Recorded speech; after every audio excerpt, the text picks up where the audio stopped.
cues is another way that they're gonna communicate with you. And when they are expressing their hunger cues, you really wanna catch them early on, because there's 3 different steps to hunger cues. The early steps where they're like open to feeding and they're like, oh, you know what, I'm a little bit hungry and I wanna eat, but I don't really know how to ask for it. So they're gonna do subtle little things.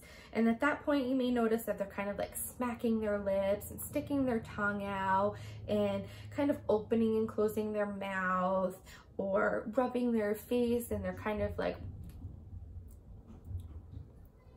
and they kind of are looking for something, but they're not sure how to ask you for it. So if you're watching those early hunger cues, that is a great time for you to latch that baby onto the breast. They're probably going to have a great feeding and be really open to nursing.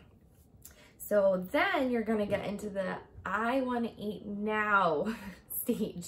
And at that point, you may notice that they're rooting around and they're kind of like turning their head, and they kind of look like a little bird, kind of like pecking around. They may latch onto things that are not your nipples and start sucking on your cheek or your nose or your neck, or on dad's nipple or grandma's nipple, trying to find some milk. So they may also start sucking on their fists. So before, when they were kind of just like rubbing their face, at this point, they're kind of like, and trying to put something in their mouth. And then there's late cues.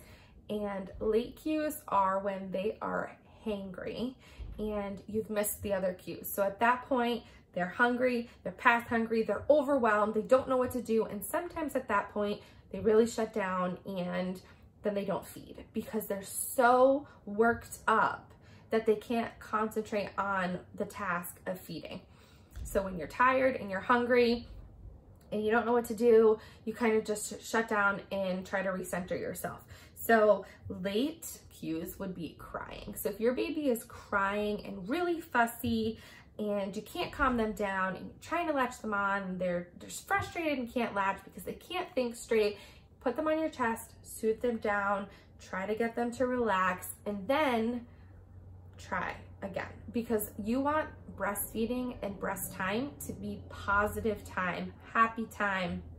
So if they're frustrated and they're all worked up and you're trying to, you know, shove the nipple in their mouth, and I know you want to eat, but you're not eating, and they're frustrated, recenter yourself, recenter baby, put them on your chest, hold them there and let them calm down, and then try again, because you do not want them to associate the breast with being overwhelmed and frustrated. You want it to be a happy place, and you don't want to be stressed either.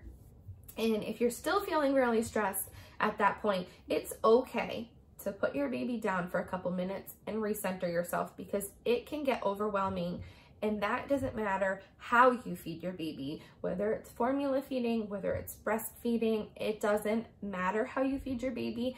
Being a new parent is overwhelming, and you're going to have times where you just need a second to clear your head, and that's okay.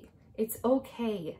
So you just do that. Put the baby in a safe place. You go to a safe place, center yourself, and then you're going to be even better at calming them down, because you're calmed down and they can feed off of that energy. So don't feel like anybody's judging you. We've all been there. We've all been through it. Take time for you. Try to do something for yourself every day, whether that's taking a shower or just taking a couple minutes to close your eyes and meditate, or work out, or whatever is what you like to do to calm and center yourself. You're going to need that in your life. So keep that in mind.